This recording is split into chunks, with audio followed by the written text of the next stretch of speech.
Hello guys, if we're here just to correct the last class. Now we have to talking about this text that I already read for you. So we have just to answer the questions.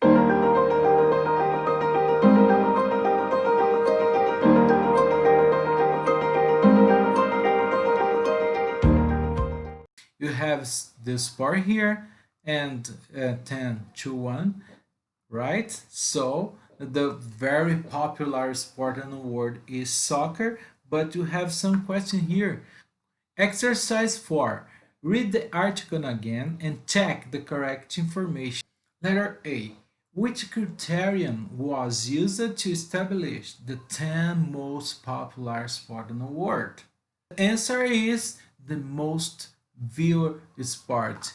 If you see in the beginning of the text here, you have the attention here regarding, right, the most viewed sport around the globe. So this is the correct answer.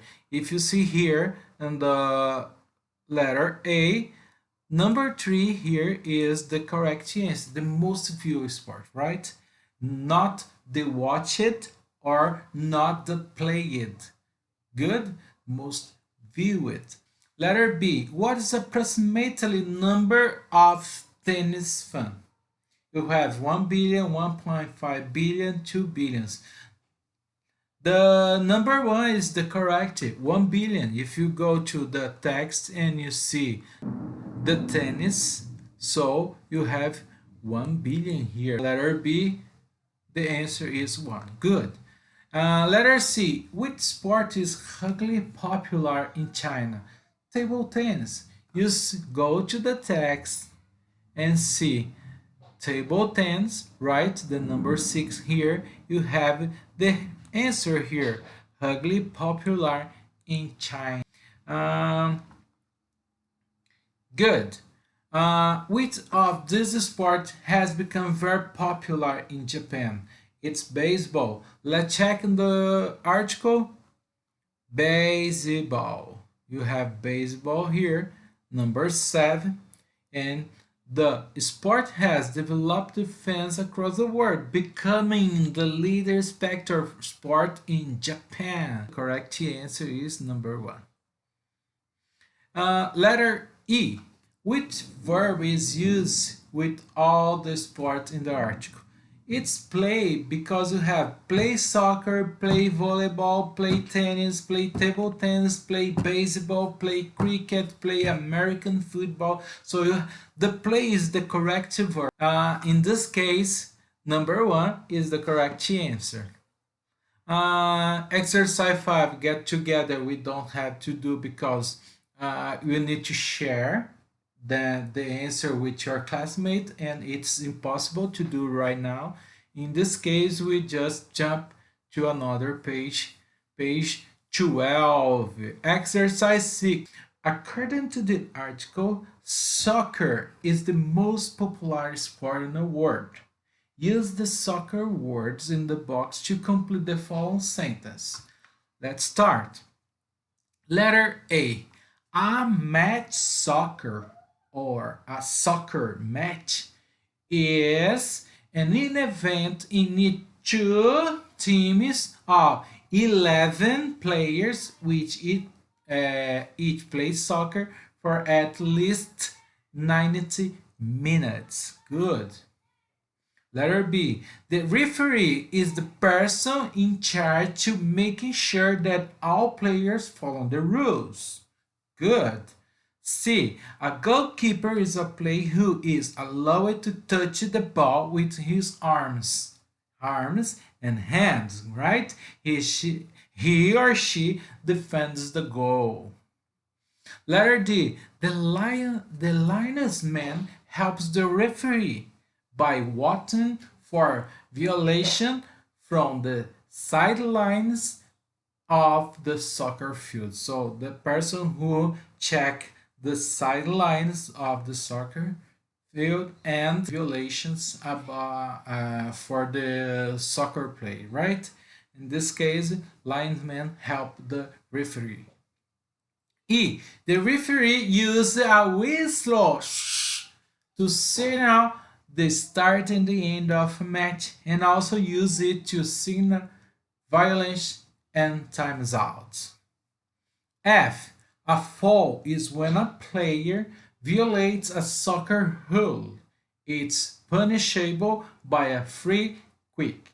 Free kick is when you have to kick the ball to the goal, to another soccer player, your partner, for example. You have to do that. When you have a foul, you need to do this. G. Stoppage time is the addition of time to the first or second half of a soccer match in order to compensate for time lost to injury or setting a ball up for a free kick. It may be different in every match. Yes, it's different. For example, you have the first time 45 minutes, 46, 47, 48, 49 is stopped time, like a extra time, right?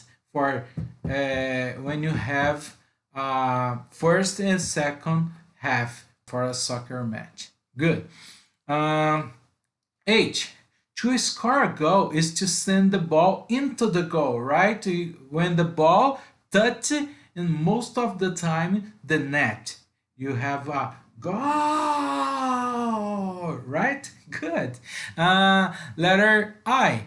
An all goal is when a player accidentally score a goal against his or her all team. So when I score a goal in my all team, this is a all goal, right? And J, a hauler happens when during a match a player makes an embarrassing mistake. For example, I will kick the ball and I take it not so good and put in my goal or to side of the field. I don't know, some mistake. When you have some mistake, embarrassing mistake, you have a hauler, right? Exercise 7. Now choose two of the words you have just learned and write two sentences with them. Brazil committed over 30 fouls when they played Colombia in 2014 in the World Cup from Brazil. It was a violent match on Brazil's part. The referee favored the other team. I'm not good goalkeeper. I always commit holdovers. Alright? This is the answer for exercise number 7. Oh, but your answer could be different, no problem. You have just to check some words here and put your answer there. Talk about the simple present in the third person of singular. Here you have plural, and here you have the first person of singular. You don't need to change the verb, but when you have third person of singular like Joy, like Cassie, you have to make different verb, right? You need to put some of letter in the verb like s, es, or ies. Letter A. The sentence show habitual action in the present. Yes, Cass and Joy play volleyball on the weekends. Oh, by the way, on weekends, Cass and Joy play volleyball, right? I play soccer every day, right? Every day I play soccer. Joy played table tennis on Monday. On Monday, all Monday, Joy played table tennis. Cassie never plays table tennis. So, habitual action in the present, not active ongoing, not action complete in the past. We are talking about present, right? So, Letter B, the sentences are in the negative form, affirmative form, or interrogative form. These phrases are in the affirmative form, right? All the sentences here are in affirmative. C, the verb takes S. When I use S in the end of the verb, when you have a third person of singular, he, she, or it, just it. If you have they, don't need to change. If I have I, don't need to change. If I have we, don't need to change. If I have you, don't need to change it, right? I need to change the verb when you have she, he, or it. Let's talk about the rules. Good. In exercise 2, you need to make sense according to the rules. We use the simple present to talk about facts and things that are generally true, right? And habitual action in the present. In affirmative statement, we use the bare affirmative and infinitive without to. With I, you, we, and they. With the third person singular, the verb usually take an, s. So again, we use the simple present to talk about facts or things that are generally true. And habitual action in the present. Good. That's the rule. Now, in affirmative statements, we use the bare infinitive. An infinitive without to. With I, you, we, and they. With the third person singular, the verb usually takes an s. Good? Very good. So I talk about these rules next class. So just pay attention here and do this in your life right now. Exercise 3, based on the third person singular spelling rules, complete the following table. You have the listen. So whistle, whistles. Do, does. Fix, fixes. Kick, kicks. Hit, hits. Win, wins. Trash, trashes. Miss, misses. Commit, commits. Apply, applies. Okay, guys?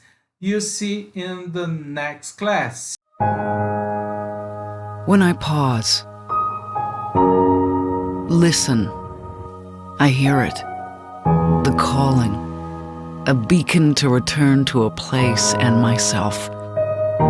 British Columbia.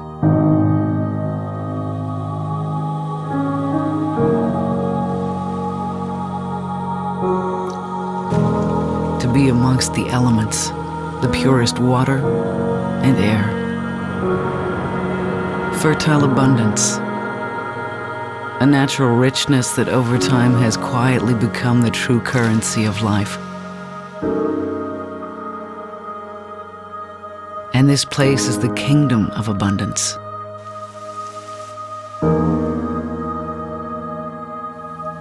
A land of giants. British Columbia forces you to rethink life's measures. What is big? What is power? What is important?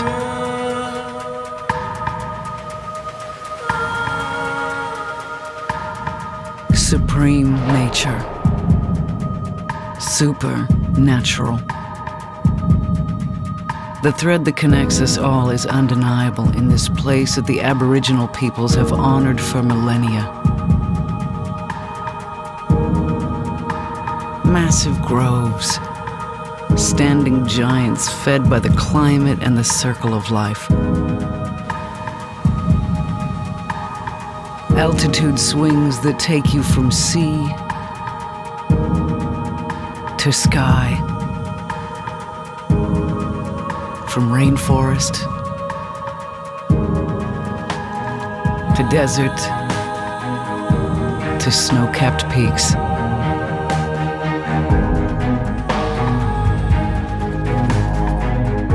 This is the place where wildlife thrives.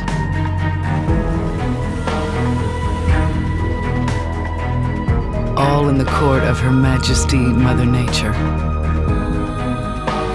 She chose this place to erect her monuments. Masterpieces forever in the making. Constant and changing. A dichotomy that reflects our refined civilization and raw wilderness. It's the rush of standing on the edge of the world. The deafening quiet of a mystical morning. The exhilaration of British Columbia that reminds you of what it feels like to be alive. To find the wild within. Supernatural British Columbia.